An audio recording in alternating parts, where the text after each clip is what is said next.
What is this that I can't see as cold hands taking hold of me? My name is dead, none can extend. I'll open the gates to heaven or hell. Oh, dear. Oh, dear. Oh, dear. Won't you spare me over till another year?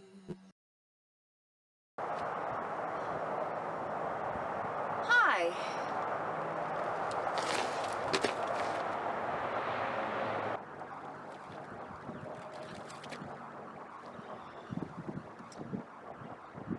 Hi, I'm Dottie the Psychic. Well, you were. What? Now you're more of a plot device. Am I dead? Yes. Am I dead? But it's like comic book day, so you'll be fine by the end of the video. Some of you may know that I was a long-term care nurse for about 10 years, and some of you may not believe that because the only thing I have to show for it is an anxiety disorder and a fetish for hand washing.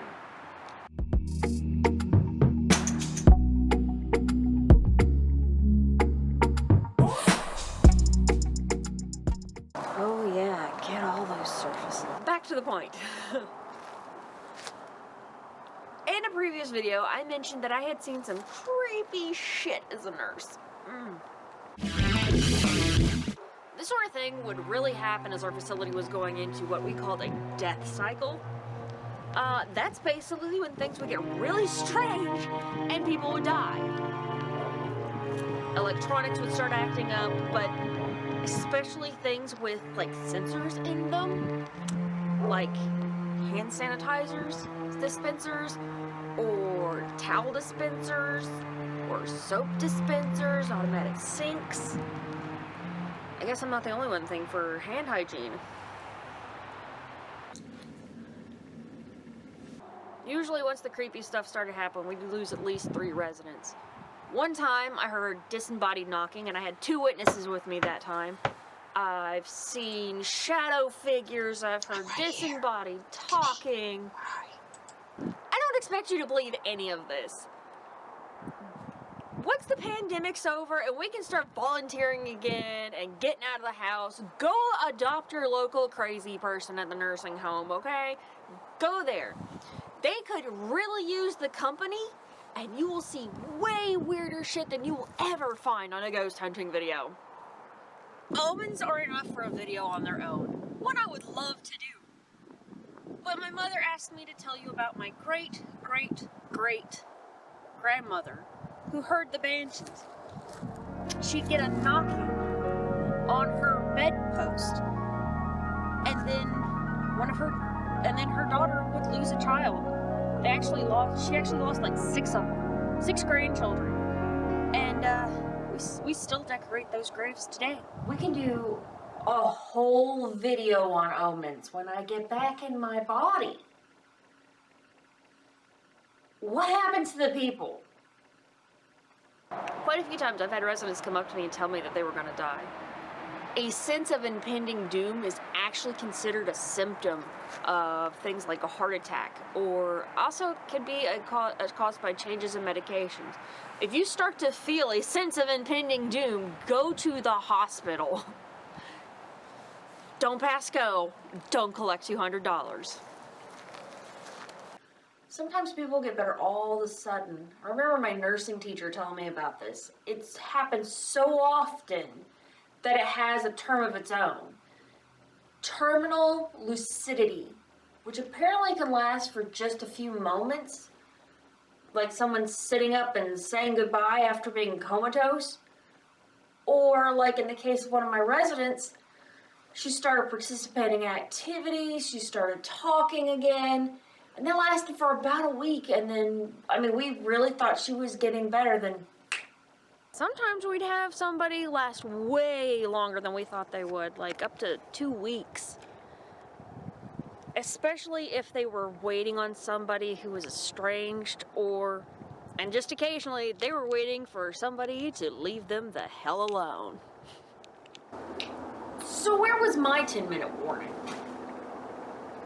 You're not actually dead, and we didn't want to send your poor mother a false alarm. This is just sort of a near-death experience. Actually, it's a YouTube video, but let's talk about it. Now, the way I see it, there are 3 types of near-death experiences. There's the spiritual journey. There's mostly dead. And then there's rock bottom. Okay. Becoming a shaman, a narrative apprenticeship, initiation in contemporary shamanism. The author names are written below because I could not pronounce them. It's a great article on neo-shamanism. The article makes an interesting point about how shamanism develops in individual cultures, but has a lot of similarities. One of those similarities is the duty of the living psychopomp. Psychopomps prompts wayward and wandering spirits straight to the place spirits are supposed to pass. Okay, so most cultures expect their spiritual leaders to know a little bit about where they're sending people. The ritual to reach that place can be simple or very complex. I've actually been part of a group guided meditation into the ancestry world, and it was really neat. It was nice to go down and see, the land of the dead, as it were.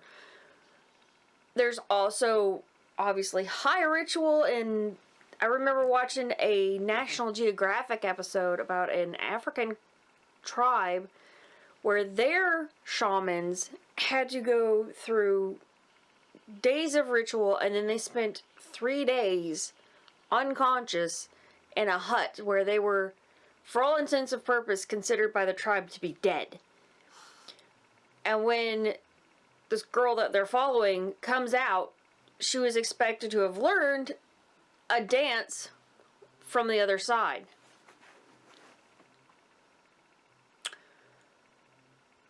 So that was a little intense. Of course, some people dip their toe into the afterlife the hard way. Some people are just mostly dead for a minute or 2. Always going through my pockets, are they? Sometimes people have traumatic events that bring them right to my doorstep. But their number's just not up, as it were. I'm not going to speculate on whether this is like a fate thing, but I have predicted them and post-dicted them. Anyway, I've picked up on them in the middle of palm readings, and often I'll tell people it was a chance for your soul to sort of stay the course or leave. And rarely are things the same way after. Sometimes I see these things and the person has nearly died another way. Sometimes the person realizes they are on a path that is against who they are and is killing them. You don't necessarily have to be an addict to reach rock bottom. When somebody hits rock bottom, the life they lived is over. Some choose to ride the train to its inevitable end, and some choose to start a new life. At that moment, I chose life. I chose to seek help. Please choose the same.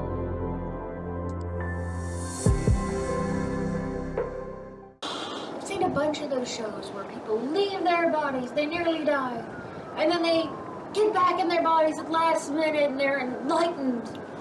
Don't you think it's a little cliche? Well, dear, it's a bit difficult to interview those that don't. So can I go rattle a friend's doorknob? He's totally the kind of guy to bring me a live plant to my funeral. Who are you? I am regret. I am doubt. And I'm fear. Doing here? We are here. To lead you away. From the light. Why would you do that to me? Because you wasted your time on empty things. Because you're not worthy of peace and happiness. Because you will be sent to perdition. How do you know that? We have. Always been. With you. Where were you? I have followed you from the beginning. I've always been at your shoulder. I have stood in front of you this whole time. How is it I've never seen you before? We are. Inside. Of you. I ask you what the hell you're doing here, but I don't really care. Boom. How Pow. Of Right in the kisser. They look away for a second and those assholes just pop up. What if they're right about me? Honey, they're just phantoms of a phantom. Products of the trauma of leaving life. Plenty of good people have to deal with them before they can move on. So you're saying I'm a good person? No, what I'm saying is don't listen to those assholes. But as long as you try to live a decent life, you'll be fine. If you let them overwhelm you, there's a potential to get stuck. Or lost. Is that what happens to ghosts? It can and does happen. Most spirits stick around for a little while for kind of like an acclimation period, and then they're supposed to go to the light. I don't know what happens there. But after a while, they can come back and give guidance or reincarnate. For all the same reasons people get stuck in life, they can also get stuck in death. Some get stuck for so long they forget what their own face looks like. One of my friends described this as a spiritual amnesia or Alzheimer's. These are called intelligent haunts. Now, whether they're smart or not is another story. If they think that you can hear them, they'll usually talk, or especially, the unpleasant ones will do whatever they can to make themselves known. In some cases, they really start feeding off fear energy from living people. These hungry ghosts can be kind of terrifying. Another type of haunting is a residual.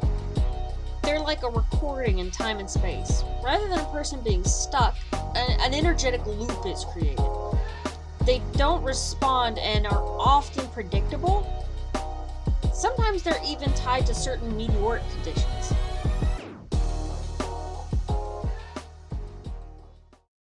I would like to talk about otherworldly beings and thought forms, things that go bump in the night.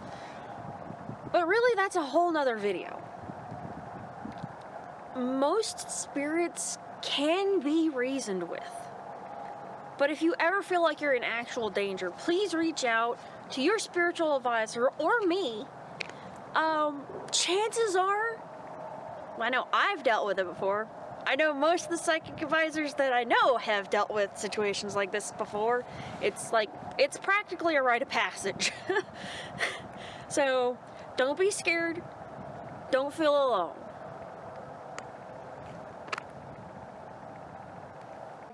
Kind of understand what happens when people go to the light. It's like heaven, and everybody gets together and they're all happy. And what happens to people that go the other way? So honestly, it's like a backdoor for spirits that literally believe they're damned. They can't put down the weight of this world and choose to go into the darkness. Okay, what happens to bad people? I don't want to go to the same place the pedo's going. I understand your need for justice. There are definitely people who have well earned an eternity of pain. All I know is that they go to the darkness too. That's all I know.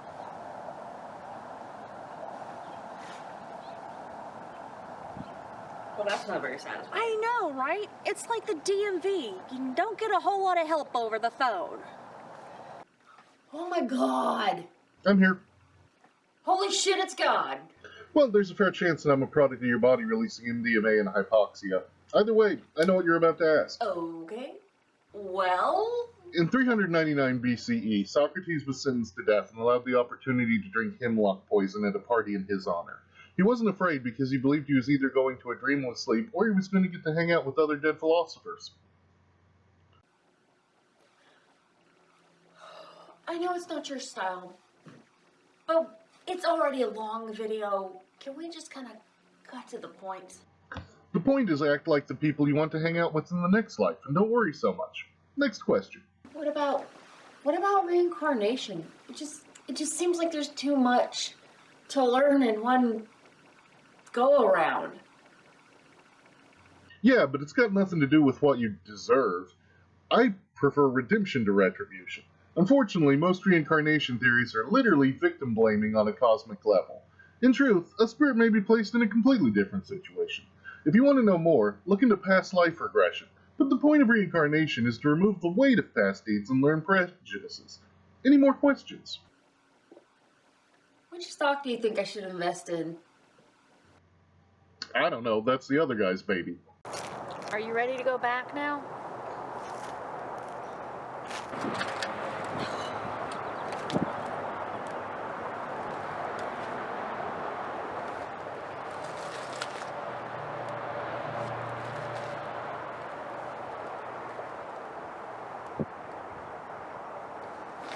Mom, I just had the strangest dream, and I just wanted to call you and remind you that I love you.